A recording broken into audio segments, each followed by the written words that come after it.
Indian coast guard में आपको एक नई भर्ती देखने को मिल रही है यहाँ पे, ठीक है। 5 पदों पे यहाँ पे भर्ती आपको निकली हुई है, आप देख सकते हो यहाँ पे। अगर आप एलिजिबल हो, क्या क्या क्राइटेरिया है, सारी चीज़ें मैं बताऊँगा आपको।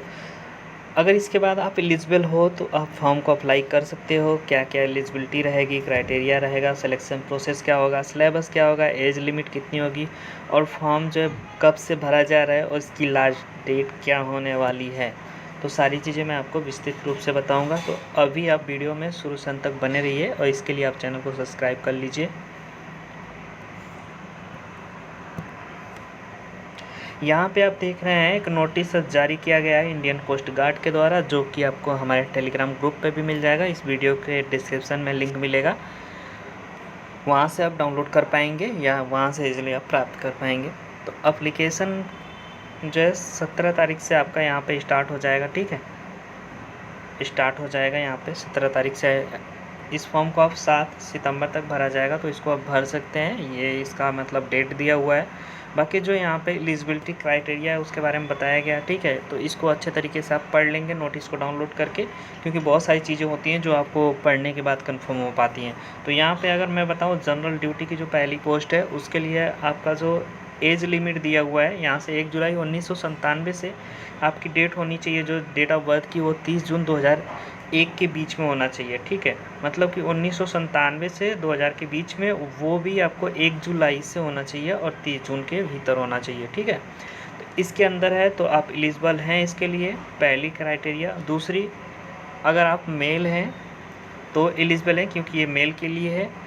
तीसरी क्राइटेरिया क्या है, तीसरा नंबर पे यहाँ पे आपका जो डिग्री रहेगा किसी भी भारत की रिकॉग्नाइज्ड यूनिवर्सिटी से होनी चाहिए और 60% मार्क्स वहाँ पे होने चाहिए, ठीक है।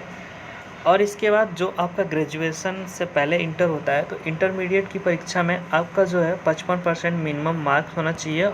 और मस्ट है कि आप मैथमेटिक्स और फिजिक्स से, यहाँ पे दिया हुआ है नोटिस में क्लियरली लिखा हुआ है, मैथ और फिजिक्स में आपका 55% मार्क होना चाहिए। अगर मैथ फिजिक्स से पढ़े हुए हैं तो आप अप्लाई कर सकते हैं।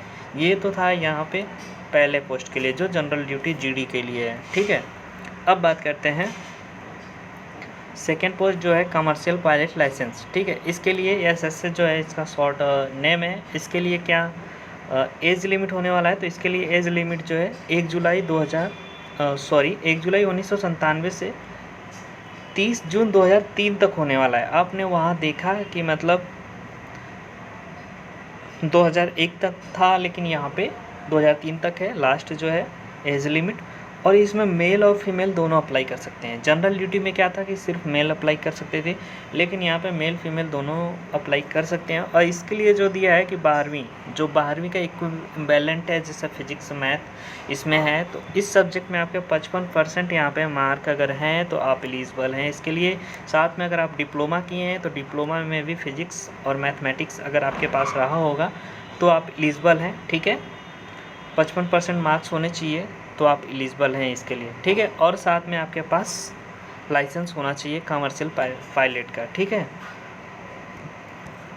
नेक्स्ट जो थर्ड नंबर पे आपकी पोस्ट है वो है टेक्निकल मैकेनिकल के लिए, जो ब्रांच बना हुआ है, ये वाले अप्लाई कर सकते हैं जो मैकेनिकल वाले हैं। तो देखिए ये ग्रुप ए की वैकेंसी है, ठीक है। ग्रुप ए आप समझ रहे होंगे। तो यहाँ पे जो टेक्निकल मैकेनिकल के लिए, ये सिर्फ मेल के लिए है, ठीक है, ये मेल के लिए है। और इसमें जो एज लिमिट दिया हुआ है 1 जुलाई 1997 से 30 जून 2001 तक का है, ठीक है। मेल और फीमेल दोनों के लिए एज लिमिट है। और इसके बाद यहाँ पे भी सेम चीज़ है, आप यहाँ पे पढ़ लेंगे, आपके पास डिग्री होना चाहिए, क्योंकि आप मैकेनिकल से हैं तो मैकेनिकल की डिग्री आपके पास होनी चाहिए, ठीक है। और इसमें क्या होना चाहिए कि 60% आपका मार्क यहाँ पे दिया हुआ है, तो 60% मार्क होना चाहिए। और जैसा कि इक्विवेलेंट जो है आपका इंटरमीडिएट है, सेम टू सेम यहाँ पे भी वही चीज़ है कि मैथमेटिक्स और फिजिक्स होना चाहिए सब्जेक्ट आपका मैकेनिकल में भी, और यहाँ पे 55% मिनिमम मार्क जो है आपकी डिग्री में होना चाहिए, ठीक है। मतलब ये जो फिजिक्स और मैथ है जो इसका इंटरमीडिएट का है, इसमें आपका 55% होना चाहिए तो आप एलिजिबल हो। और अगर डिप्लोमा आपने किया है, डिप्लोमा में 60% है तो एलिजिबल हैं आप। मतलब बोर्ड डिग्री आपको साथ में रखना है अपने पास।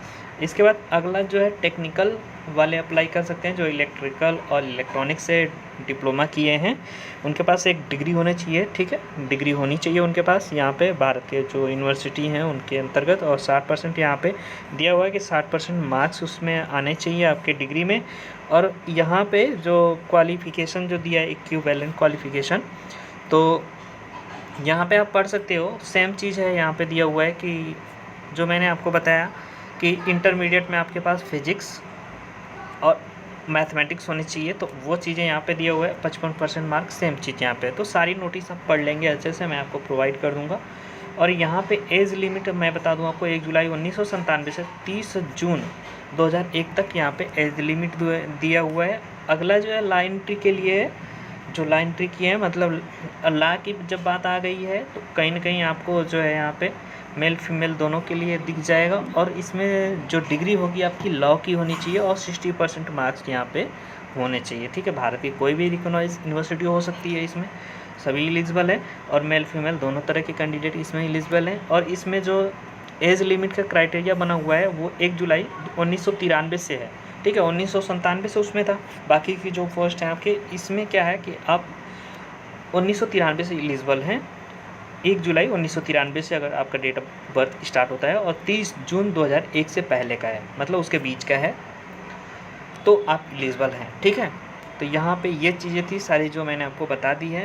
अब बात करते हैं आगे, आपको मिलेगा सिलेबस, बाकी चीज़ें यहाँ पे आप पढ़ लेंगे नोटिस में, ठीक है। तो SC ST के लिए यहाँ पे कोई फीस नहीं लगेगा, और जो OBC और जनरल के कैंडिडेट हैं उनको 250 रुपये यहाँ पे पे करना होगा, फॉर्म की जो फीस है। बाकी यहाँ पे आपको पोस्ट अलग अलग डिवाइड करके यहाँ पे मिल गया है। SC ST के लिए कितना है, CPL में कितना है, CPL SSC GD सब ले करके कितना है, और टेक्निकल में कितना है। बाकी ST के लिए कितना है, OBC के लिए, EWS के लिए, जनरल हो गया या अदर हो गया, टोटल मिला के कितना है, ठीक है। तो टोटल यहाँ पे 71 है, 71 पोस्ट है टोटल। लेकिन आप अप्लाई ज़रूर करेंगे अगर आप एलिजिबल हैं या फिर आप चाहते हैं अप्लाई करना। तो यहाँ पे बहुत सारी चीज़ें हैं जो आप अच्छे से आप पढ़ लेंगे नोटिस में, सेम चीज़ है जो मैंने आपको बताया। स्टेज 1 फर्स्ट क्या है और सिलेक्शन का प्रोसेस क्या है यहाँ पे। तो आप देखेंगे यहाँ पे 4 सब्जेक्ट है आपका। जो पहला है सिलेक्शन, जो GD CPL SSA के लिए है, तो उसमें आपको सबसे पहले नंबर पे 25 नंबर का आपका इंग्लिश का पेपर होगा।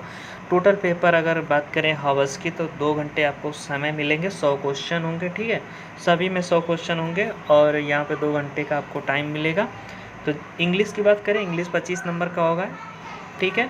और यहाँ पे रीजनिंग जो है और न्यूमेरिकल एबिलिटी है, ये भी आपका 25 नंबर का होगा। जनरल साइंस या मैथमेटिकल जो एप्टीट्यूड है, ये भी 25 नंबर का आपका होगा।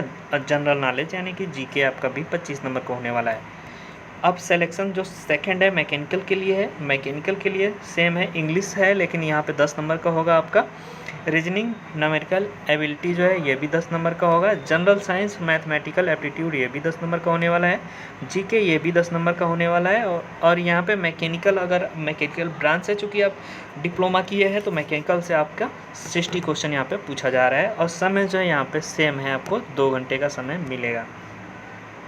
थर्ड सिलेक्शन जो है यहाँ पे दिया है इलेक्ट्रिकल और इलेक्ट्रॉनिक्स वाले जो हैं उनके लिए कैसा होने वाला है। तो इंग्लिश सेम है 10 नंबर का। जो मैकेनिकल के लिए सेम चीज़ें वही है, बस सिर्फ यहाँ पे क्या होगा कि अगर आप जिस ब्रांच से बिलोंग करते हैं उस बिलोंग से यहाँ पे ब्रांच से आपसे क्वेश्चन 60 अंक के पूछे जाएंगे। बाकी सेम है, 10-10 नंबर के हैं, सेम सब्जेक्ट भी हैं। बस आपका एक जो आप एलिजिबल हैं, मतलब आप इलेक्ट्रॉनिक्स से इलेक्ट्रिकल से किए हैं तो उससे क्वेश्चन पूछे जाएंगे, या मैकेनिकल से किए हैं तो उससे ज़्यादा क्वेश्चन पूछे जाएंगे, ठीक है। तो ये आपका यहाँ पे सारा चीज़ मैंने आपको बता दिया अच्छे तरीके से। उम्मीद है आपको समझ में आया होगा। बाकी चीज़ें यहाँ पे आप पढ़ सकते हैं, ठीक है। कितने स्टेज में यहाँ पे होने वाला है, तो 4th यहाँ पे देखिए मेडिकल एग्जामिनेशन आपका होने वाला है 4th नंबर पे। स्टेज 5 पे इंडक्शन आपका है, जहाँ पे आपका वेरिफिकेशन वगैरह कंप्लीट होगा। तो आपको फॉर्म कैसे फिलअप करना है सारी जानकारी मैंने आपको बता दी है, ठीक है। फॉर्म फिलअप करने के लिए आपको वेबसाइट पे जाना होगा, जो इंडियन कोस्ट गार्ड की ऑफिशियल वेबसाइट है। सिंपली आप लिंक पे क्लिक करके आप वहाँ पे पहुँच सकते हो, जिसका लिंक मैंने अपने मतलब नीचे डिस्क्रिप्शन में दे दिया हुआ है, या आप टेलीग्राम पे भी विजिट करते हो तो वहाँ से आपको मिल जाएगा। अब यहाँ पे आप देखेंगे कि आपके पास डॉक्यूमेंट्स क्या क्या होने चाहिए। सारे डॉक्यूमेंट्स के बारे में यहाँ पे बताया गया है। तो अब देखेंगे यहाँ पे, ठीक है, compulsory document be uploaded as all candidate during online application stage 1। अगर स्टेज 1 के लिए आप पेपर देना चाहते हैं तो उसके लिए क्या क्या यहाँ पे होना चाहिए, ठीक है, ठीक है। यहाँ पे सारा चीज़ यहाँ पे दिया हुआ है कि स्कैन साइन सिग्नेचर जो इमेज है वो होना चाहिए आपके पास, थंब होना चाहिए, बाकी बर्थ सर्टिफिकेट आपके पास जो 10वीं में आपका होता है वो होना चाहिए आपके पास, जो मार्कशीट होती है टोटल वहाँ पे, और इसके बाद पासपोर्ट साइज़ फ़ोटो होना चाहिए, जो कलर फोटोग्राफ यहाँ पे लिखा हुआ should not be older than 3 months, मतलब 3 महीने से पहले का नहीं होना चाहिए। तो आपके पास बहुत सारा अभी टाइम बचा हुआ है, तो अभी आप फ़ोटो वगैरह अपना सारा कुछ डॉक्यूमेंट मेंटेन कर लो, 1 से 2 दिन में आप फॉर्म अप्लाई कर सकते हो, ठीक है। तो यहाँ पे सारी चीज़ें हैं जो मैंने आपको बता दी हैं। बाकी identity proof, Aadhaar card, voter ID, passport, PAN card, driving licence कुछ भी हो सकता है यहाँ पे, और सर्विस सर्टिफिकेट अगर आप इनमें नौकरी कर रहे हैं पहले से, या मतलब इसके इक्विवेलेंट आपने नौकरी की हुई है किसी भी विभाग में, तो आप यहाँ पे जो भी क्राइटेरिया दिया हुआ है नोटिस जब आप पढ़ेंगे तो अच्छे से यहाँ पे समझ में आएगा आपको, तो उसके अकॉर्डिंग आप यहाँ पे अपना डॉक्यूमेंट सबमिट कर सकते हैं, ठीक है। आप अगर चाहते हैं डोमेसियल जो सर्टिफिकेट आपका होता है उसको भी अगर अप्लाई करना चाहते हैं तो यहाँ पे देखिए डोमिसाइल सर्टिफिकेट आप यहाँ पे अप्लाई कर सकते हैं, ठीक है।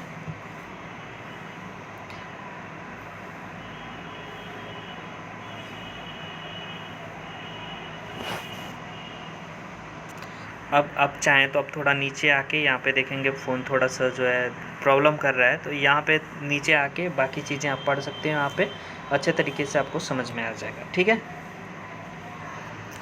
सेम चीज़ है, सेम जो मैंने आपको बताया है सारी चीज़ें यहाँ पे, मतलब इसको आप अगर पढ़ते हैं तो यहाँ पे आपको पता चलेगा कि क्या क्या आपका डॉक्यूमेंट लगने वाला है।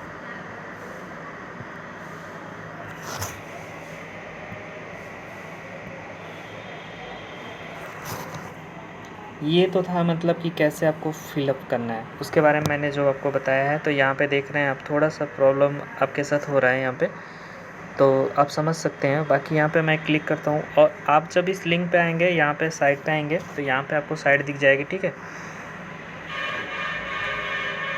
तो यहाँ पे आपको क्लिक करना है सिंपली रीड मोर पे, जो आपका होम पेज रहेगा allindiafreetrade.com का, इस पर आपको क्लिक करना है। यहाँ पे सारी चीज़ें वही चीज़ें हैं। यहाँ पे आप नीचे आएंगे थोड़ा सा, यहाँ पे देखिए मैंने बताया हुआ है कि कैसे आपको मतलब कितना फ़ीस किसके लिए पे करना है, सारी चीज़ें यहाँ पे दी हुई हैं। अप्लाई ऑनलाइन फॉर्म पे यहाँ पे क्लिक करेंगे, आप ऑफिशियल वेबसाइट पे पहुँच जाएंगे जहाँ से आप फॉर्म वगैरह फिलअप कर सकते हैं। इसका नोटिफिकेशन डाउनलोड करने के लिए यहाँ आप लिंक पे क्लिक करेंगे, इस पर आप क्लिक करके आप प्राप्त कर सकते हैं।